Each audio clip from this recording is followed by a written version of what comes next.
Со презентација на докази за изградбата, намената без правните доградби, легализацијата и движењето на собствеништвото на објектот во кој се наоѓаше дискотеката Пулс, денес продолжи судскиот процес против 35 обвинети.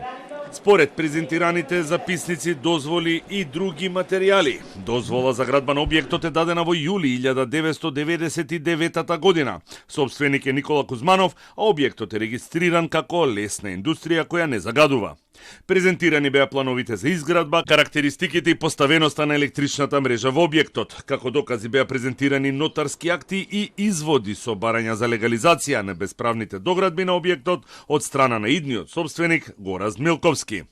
Одбраната приговараше на овие докази, посочија дека во Законот за урбанизам нема ознака за угостителски објекти, дека дел од доказите се копии, на што од обвинителството одговорија дека се бега од суштината и дека во дел од институциите и особено во фирмите на обвинетите недостасувале голем број на оригинални документи.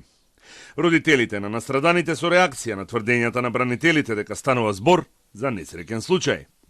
Навистина е неверојатно колку лесно денес некои адвокати бараат трагедијата со 63 мртви деца да се прогласи за несреќа. Несреќа е кога природата ќе удри без предупредување.